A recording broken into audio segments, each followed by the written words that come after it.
When you can sit down and play through a game's single-player campaign front to back in one session, it's usually a sign that that game is probably pretty good. Granted, it takes more than 2 hours to complete. So it should come as no surprise that, of course, I have mixed feelings about Battlefield Bad Company. Now, before you nail me to a cross, I just want to make it clear that everything in this video is my opinion, which means it's inherently wrong because I have all the mental fortitude of a rat chewing on a wiring harness. My name's Heiko, and I just completed Battlefield Bad Company less than 30 minutes ago as of writing this section of the script. Yeah, there's no clever or well-written intro or transition this time. Battlefield Bad Company is...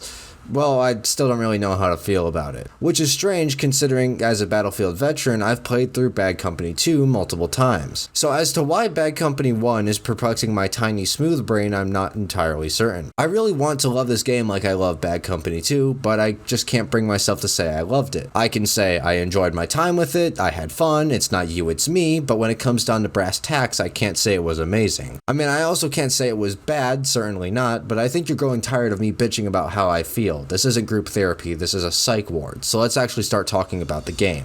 When it comes to Bad Company, the writing can be summed up with the words Truckosaurus Rex. This game is really good at taking what it does seriously without taking itself seriously. The titular Bad Company, also known as the fictional 222nd Army Battalion, is made up of basically everyone that the US Army really doesn't like but really doesn't want to get rid of, effectively turning them into the most expendable soldiers out there because the Army doesn't really give a shit whether they make it back or not. Your unit is Bravo 1 Charlie, comprised of Sweetwater, the smartass know-it-all, Haggard, the hick who loves to blow shit up, Sarge, the Sarge, and you, Preston Marlowe. Right off the bat, you can tell which way this game's tone is going to go. The main character, Preston Marlowe, is a gruff military criminal who gets sent down to B Company to scrap at the cannon fodder, thinking he's tough shit. And almost immediately, he gets told to basically go fuck himself. Nobody in the company gives a flying shit who you are, and your only squad mates are already placing bets on how fast you'll die. For the first good portion of the game, Sweetwater and Haggard will mostly only refer to you as the new guy. And even throughout the game, that's predominantly what they call you. Because fuck you, you're not a super soldier, you're not special forces. The only reason the four of you are being thrown around these tense frontline outnumbered combat situations is not because you're elite killing machines, but because you're literally crew expendable. Everything you do is supposed to be a death sentence. Hell, most of the time you're denied evac because who fucking cares if some dudes from B Company die? And this is why the story of Bad Company is so perfect. The Army doesn't take B Company seriously, so why should B Company take the war seriously? This opens up the opportunity to have characters like Sweetwater and Haggard, who aren't super gruff, serious soldier dudes. They can fuck around and say and do stupid shit because nobody cares. Hell, about a third of the way through the game, your unit goes AWOL because Haggard goes into a neutral zone chasing after a group of mercenaries that were just transporting their payment in gold. And the Army just kinda goes, fuck it, and lets you do their dirty work on your own because they needed intel on the country you just accidentally invaded. And while your squad mates as characters are developing throughout the story, you, Preston Marlowe, stay absolutely static. Preston has very little dialogue in the game, save for some narration sequences and a few oddball scenarios later in the game. But when he does talk, you can tell there is no personality there. Sarge, Sweetwater, and Haggard are the life of the squad, and Preston has about as much flavor as a saltless saltine cracker.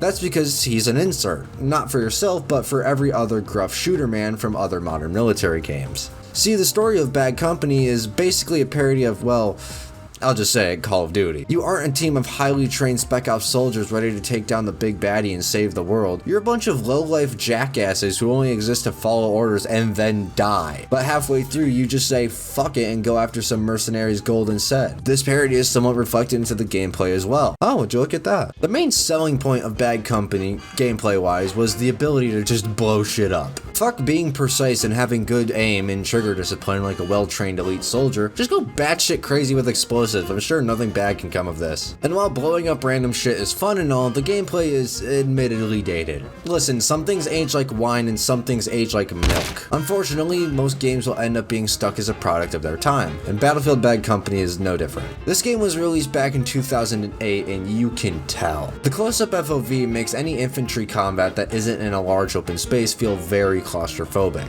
It got to a point late in the game where I was running through and avoiding combat scenarios because no matter how many grenades and explosives you can give me, it won't keep infantry combat from losing its spunk. Now the whole FOV thing can probably be looked over as me just being a PC only shithead who can't live under 100 FOV at all times, but the gunplay just kinda sucks. Throughout the whole campaign I basically only used assault rifles and LMGs because, well, I tried snipers, SMGs, and shotguns and they all kinda just blow. Not saying the other weapons are any better though. Every weapon in the game just feels kinda vague. They're meant to feel super powerful with all this muzzle flash, but it just feels like, yeah, I'm shooting that guy, it hit that guy, but it just doesn't feel like it. Credit where credit is due, the main selling point of the game is probably the best part. All the explosives at your disposal feel great, and a plentiful amount of them litter each map, so that's what you'll predominantly be using throughout your time with the game, especially in infantry against vehicle combat. Speaking of vehicles, that's what Battlefield's known for, right? And I'm happy to report that the vehicle combat is probably the best part, because why blow up shit with small shit when you can use big shit to blow up bigger shit? I've said shit 14 times in this script already. Compared to being a squishy infantry, it's a nice change of pace being surrounded by tons of reinforced sheet metal and tungsten, not relying on your annual dose of life 2 to keep you on your feet because there is no health regen. You only get this little guy to keep you high on life.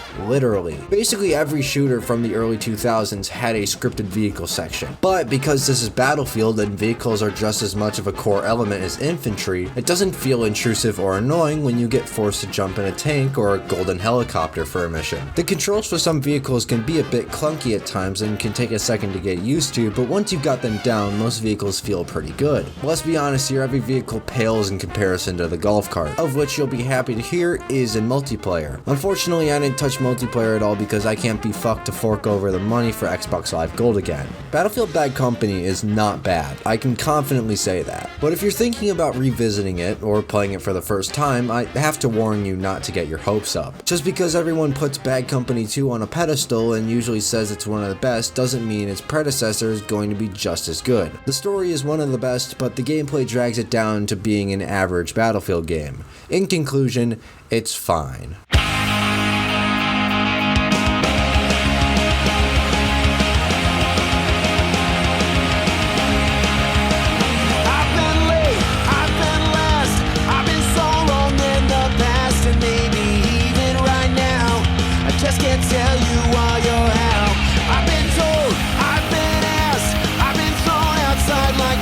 But those were lessons learned.